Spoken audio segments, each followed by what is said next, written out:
Um grande abraço a todos. Hoje, dia 14 de abril, nós estamos no programa Questões de Fé, ao vivo. Sábado, agora de manhã, às 10h30. Vai ser reprisado amanhã, domingo, às 20h30, às 8h30 da noite. Mas também os ouvintes da Rádio América vão ouvir o programa no domingo, na parte da manhã, a partir das 9 horas, e eles também podem participar do programa pelo telefone 3469-2505. Mariane Fonseca vai colaborar conosco, lendo as participações depois do segundo bloco. Bom dia. Bom dia, Padre Cândido. Bom dia a todos que nos acompanham. Muito bom estar aqui. Esperamos as participações de vocês.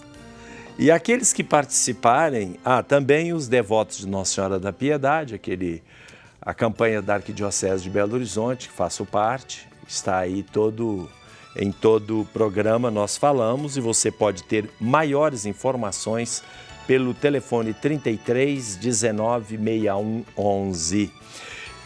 Aqueles que participarem do programa hoje, agora ao vivo, poderão ser contemplados no final, após o sorteio, com a Bíblia, 2 CDs da Liturgia da Páscoa. Estamos no tempo pascal até Pentecostes. O Amor é Sem Fim, um outro livro, 2 livros adultos na fé, sujeitos no mundo e na igreja, evidentemente, sobre os leigos, que é o tema, continua sendo o tema do nosso programa, o Ano dos Leigos no Brasil, através da Christi Fideles Laity, que é uma exortação apostólica do Papa João Paulo II. Todos estes brindes são cortesia da Livraria Paulus, e você participa do programa pelo telefone 3469-2530, aí no seu monitor, o código de Belo Horizonte é 31, pelo facebook.com/questões.de-fé, não tem nenhum acento, nem tio. Pelo WhatsApp 996-428-473 e pelo e-mail questõesdefé@tvhorizonte.com.br.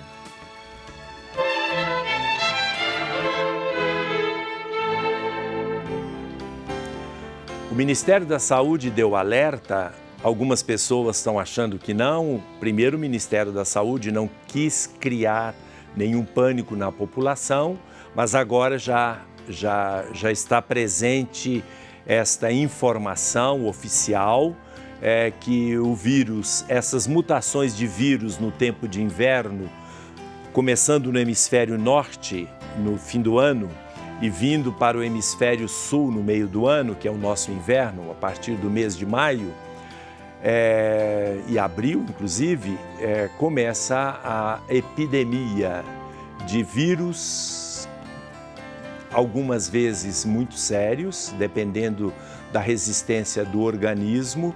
Organismos mais frágeis, por exemplo, as pessoas mais idosas ou abaixo de 5 anos, podem ter problemas sérios. No Brasil já são 57 pessoas que foram infectadas pelo vírus mutante H3N2.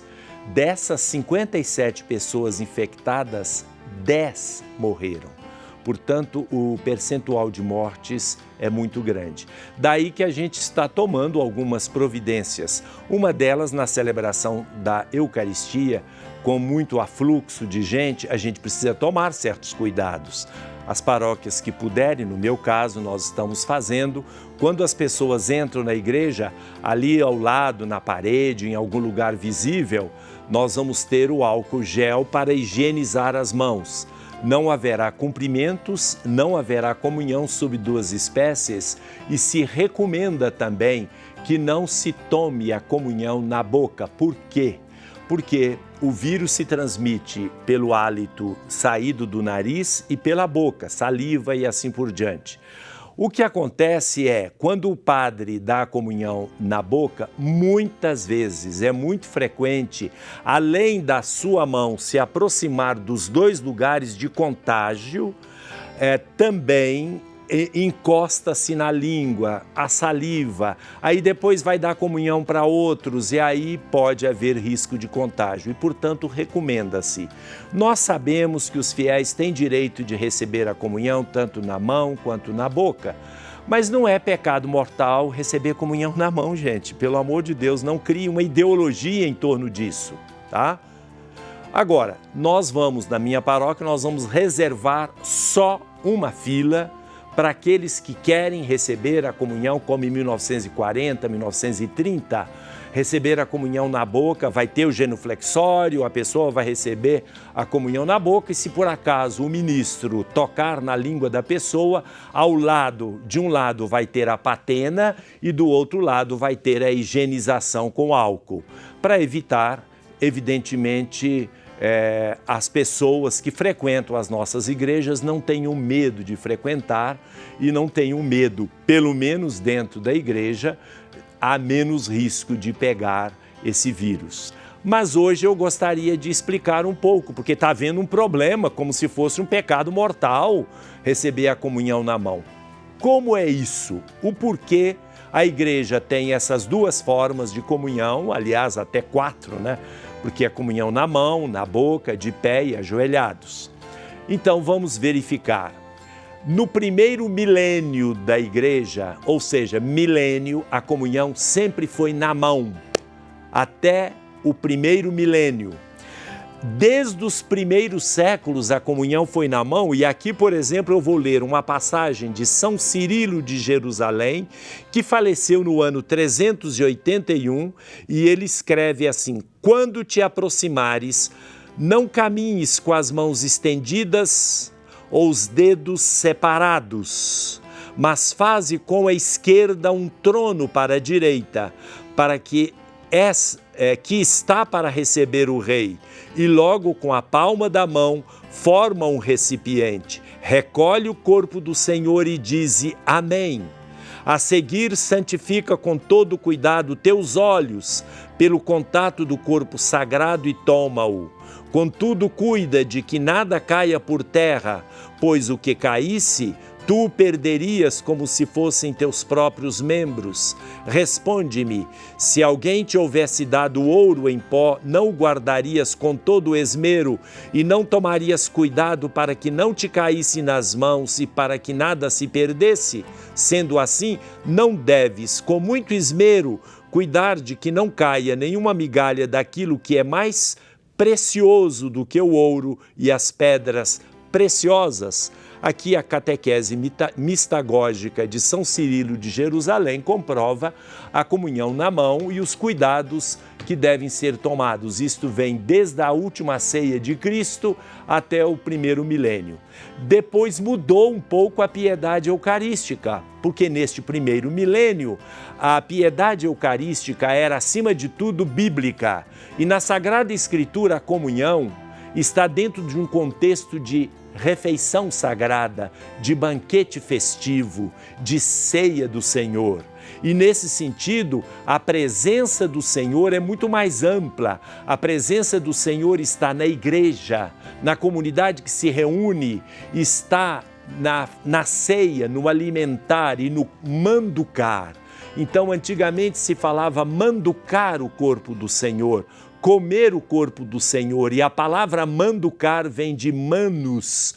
Então, ninguém num banquete distribui comida na boca das pessoas, mas naturalmente as pessoas comem com as suas mãos, evidentemente hoje talheres e assim por diante.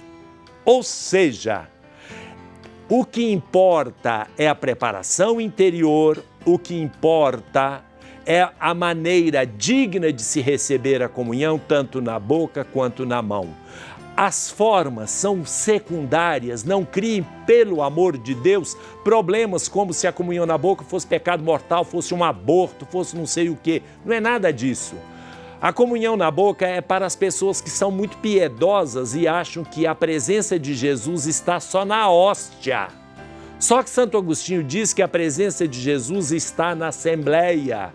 Papa Paulo VI diz encíclica sobre a Eucaristia, Mysterium Fidei, que a presença de Cristo sacramental, presença real de Jesus, começa desde o momento em que a comunidade se reúne, mas tem o seu ápice na Eucaristia.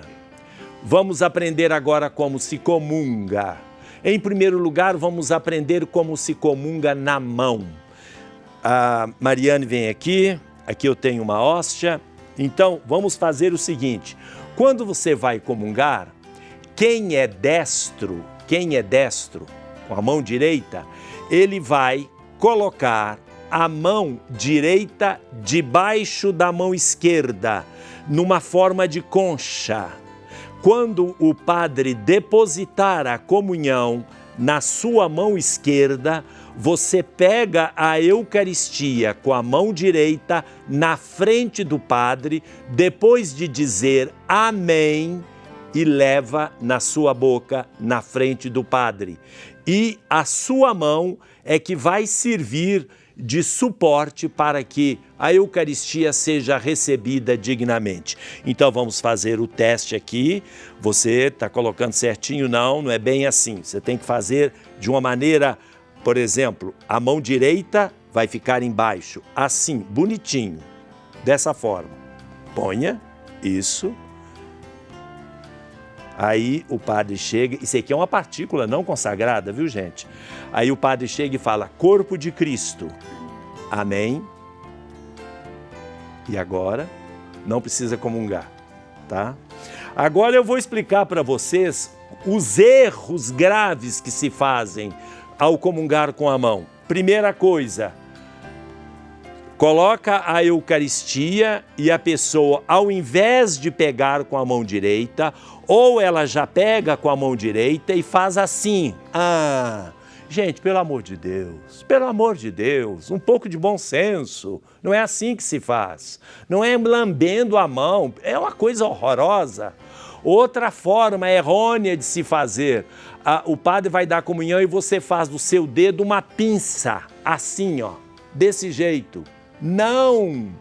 Outro erro, você comunga e vai embora com a hóstia e vai comungando pelo banco. Não, na frente do padre, você responde amém, que tem um significado profundo, e leva com a mão direita a boca, e depois que você comungar na frente do padre, você se dirige para o seu lugar, naturalmente de acordo com a ordem da igreja, com a ordem da fila de comunhão. Outra coisa importante, quando você comungar, antes de você chegar, a pessoa está à sua frente, a pessoa vai saindo, você faz uma reverência antes e se aproxima do padre. É a dignidade que define a maneira correta de comungar. E não a comunhão na boca ou na mão, ou sei lá o quê. A gente respeita, mas também a boca tem muita coisa errada, e eu vou explicar.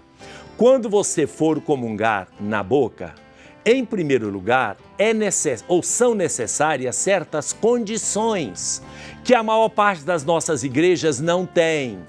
Antigamente, ao comungar na boca, tinha um pratinho chamado a patena, que se colocava, que se passava, tá? Aí a pessoa ia comungar e se colocava aqui, uma patena. Por quê? Porque é muito mais fácil cair a partícula na boca do que na mão, obviamente. Então, havia o pratinho. Outra coisa, a maneira de você abrir a boca e colocar a língua é de fundamental importância. Então tem gente que quer comungar na boca, mas não sabe. Abre a boca, mas você não vê a língua. Vem aqui, abre a boca e não põe a língua para fora, não. Aí o que o padre tem que fazer? Tem que enfiar a mão lá na boca da pessoa. Ou então a língua é demais da conta. Aí pronto, olha aí, tá vendo? Pega na língua. Aí ele encostou na língua da pessoa, vem o outro e ele vai continuando essa coisa. E alguém fala, mas a mão é suja, a língua é muito mais suja. A língua tem muito mais micróbios do que a mão, mesmo quando você entrou na igreja e não lavou direito as mãos. O padre tem a obrigação de lavar as mãos antes de começar a missa e purificar as mãos e botar álcool e assim por diante. O padre faz isso. Os fiéis nem sempre o fazem. Mas, de qualquer maneira, a língua é muito mais suja, não só fisicamente, como moralmente. Que a maior parte do pecado de São Tiago é feito pela língua. Gente que fala mal, gente que critica, gente que faz disseminação de coisas erradas. Então eu vou agora explicar como a comunhão na língua deve ser feita. Olha, as pessoas que gostam de comungar ajoelhados precisam ir àquelas igrejas onde tem a situação já facilitada, onde tem um genuflexório, onde tem a mesa de comunhão. Alguém pergunta, o Papa Bento dava comunhão na boca, sabe por quê?